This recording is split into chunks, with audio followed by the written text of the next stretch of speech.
in me by the Environmental Media Association, I feel very honored to present the EMA Ongoing Commitment Award to the one, the only, the most amazing, awesome, kick-ass Laura Dern.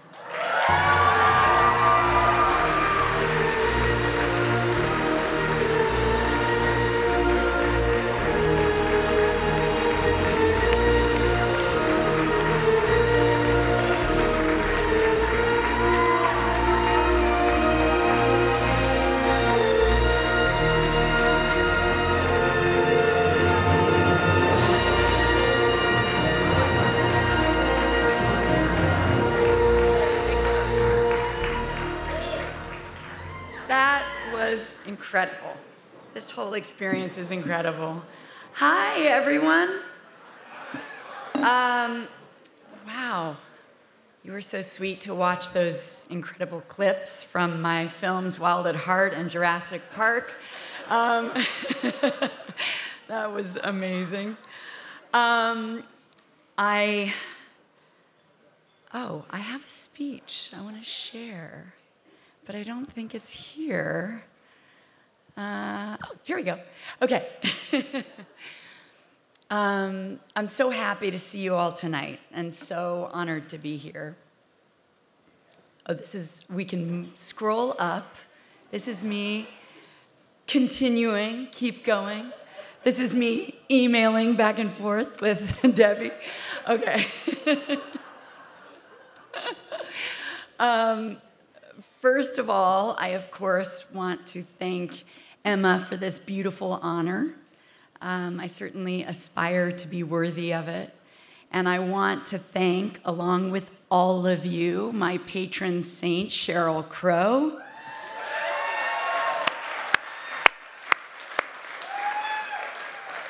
Sheryl, who is my family and a true environmental leader, and who sustains me in my commitment to this cause and inspires me every day. This fight has been hers for a long time now, as you all know.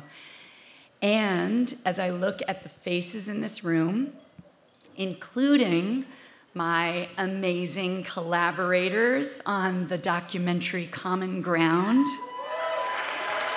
so happy we're all here together. And my own personal soil hero, farmer and date tonight, Mr. Gabe Brown, and his incredible organization, Regenified, who are fighting that same fight for our future, for our kids. And I see so many friends and heroes who inspire me to do more and to do better. I didn't write this part because she'd make me cut it out, but I also want to add my gratitude for, at 20, meeting an environmentalist and a publicist, my longest relationship with Ms. Annette Wolf, who was always the first person in every interview to make sure I used the opportunity, not running from it. And I am so lucky to have you. But I am so grateful to be with all of you, the people who have walked the walk rather than just talk the talk. I also think of heroes in this room like Mr. Ed Begley, who many years ago, after picking him up in his Volkswagen Rabbit, that he explained the battery had died, and I didn't understand what that meant, or how there was a battery in a car. He invited me over for dinner, and the power went out, so we went upstairs so he could get on his stationary bike, and soon we were cooking with heat.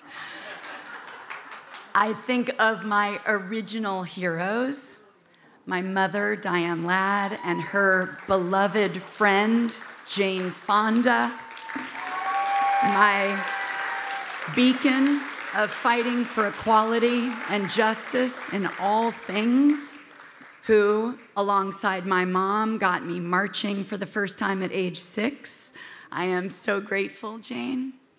I think of President Jimmy Carter, who I met through my mom when I was a little girl, and I remember him talking about wanting to take the White House off the grid and putting solar panels on the roof. and his determination for Americans to focus on climate change, and this was the late 70s. I also want to thank the organizations and leading voices in this cause who have given me a home in this movement. To God bless you, Greenpeace, Oceana, the NRDC, One Tree Planted, American Forests, and of course, Ken Cook and Environmental Working Group, to name a few. But rather than just thanking so many heroes and friends, I'd love if you'll humor me to take this golden opportunity, this moment, to discuss a paradox with you. My heroes, my fellow volunteers in this great struggle. Because tonight we gather in a moment of crisis. Our planet, like our democracy, is under threat. These things feel urgent to us, and that's because they are. And the way to save those things we hold as precious seems obvious to us, because it is. So we keep trying and we keep encouraging one another, and we never give up. As Abraham Lincoln once said in his most famous address, it is altogether fitting and proper that we should do this. Yet the painful truth remains that despite our efforts, we are not yet winning in this battle. We are not yet spurring our entire planet to action or persuading the people who disagree with us. So tonight, just for a moment, I'd love for us to consider why. I want us together in this moment of crisis to talk about how we might better reach those people who disagree with us on everything. The people whose cooperation we are going to need if America is to remain a democracy and if this planet we share is to remain our home. Tonight, I want to reconsider what we keep saying to them and why it doesn't appear to be landing. I believe that the key to it all is community. Let's start with that paradox. Ask any farmer in Missouri or Texas if they've noticed changes in the climate in the last few years, and they will say yes. The winters are harsher, the summers are drier, the pattern's less predictable, and there's a real cost to their crops. They know this. They also know that regenerative agriculture makes sense. They know pesticides and genetically modified seeds do not. They know that answering to Monsanto Bayer instead of focusing on the health of the public is making that public sick. They are smart, caring people, and yet still not enough of them vote with us. Ask someone from the reddest parts of Florida about climate, and they'll tell you that last year, the ocean outside their front door topped 90 degrees. Fish died out there because their cartilage melted, literally. Moms in Alabama fear hurricanes now in a different way, just like they worry about school shootings more than they used to.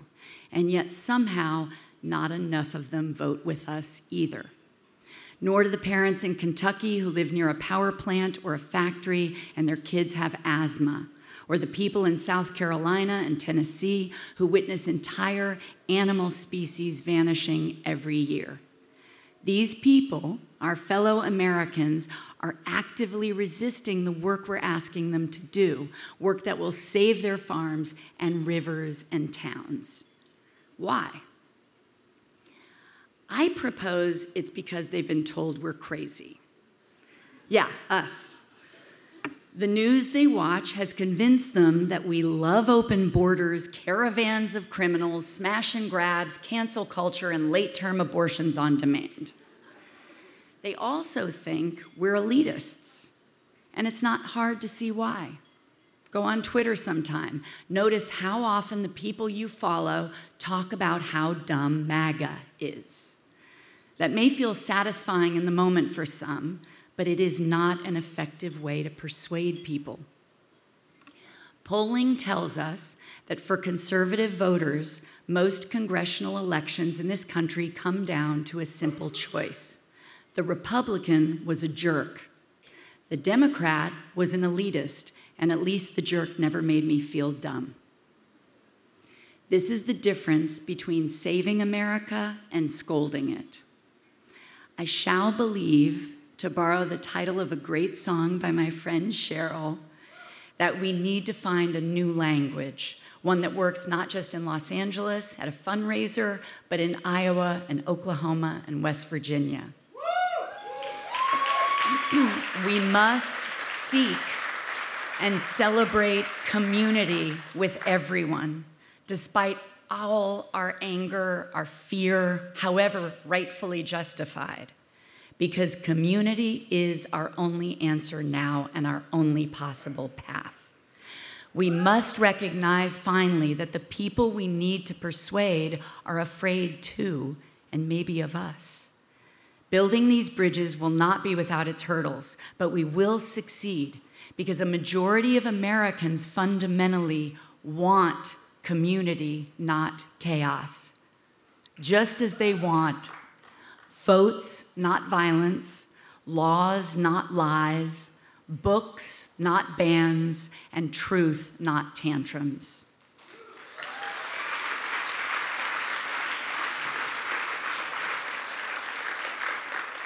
So let's consider talking less, perhaps, about climate change, which I think scares the hell out of people, and talk more about climate rescue. A vision of our future that offers a plan and a precious dash of hope. Let's accuse less and listen more. Let's invite everyone into this space, and let's tell stories about everybody. Let's place the American farmer who is fighting to change the system and bring us healthy, non-toxic food at the very center of our stories. Let's see all of us not as heroes or villains, but as a community standing together fighting for what's right. Because we are the consumer. We all can together change what we buy, what industries we support or squash, what we watch, and what we feed our children. We have the power together to save it all. After all, it's not rocket science. The soil and the ocean already have the answer to save us.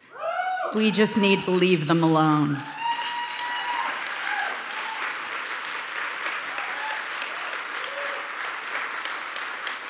And with so many amazing storytellers and industry leaders in this room, united with our ongoing commitment to this cause, we can make sure we create and demand sustainable, safe productions, minimizing our carbon footprint.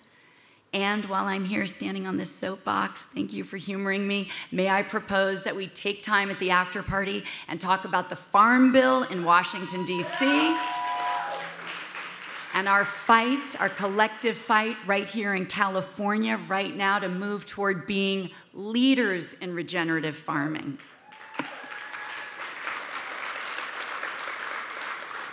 So in closing, while I've been discussing ways to move forward, I would love, if I may, to take a step back to ancient scripture, a verse from the Talmud that speaks to me deeply, and I hope to you.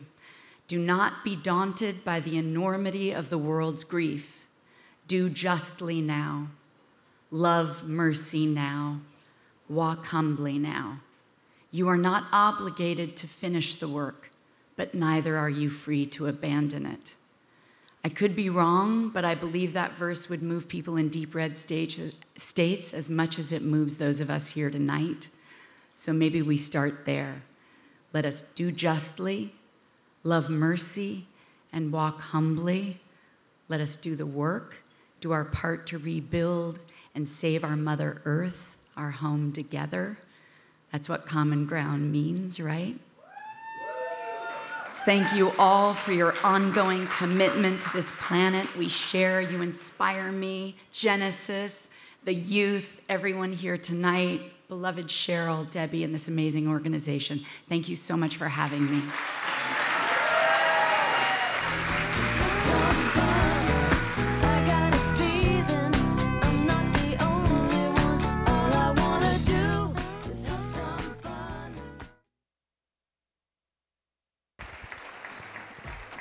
please welcome actor and co-founder of Future Earth, Stephanie Suganami, and another star of the upcoming thriller Stay at Home, Rio Mangini. I'm the type of girl to look you dead in the eye. I'm real as it comes, it comes, it comes. Oh my God, we have to follow Laura Dern? Like, how do you even follow that? Well, how about this? How about I share a heartwarming fun fact? Oh God. Okay. Did you know that we only have 6 years left before our entire planet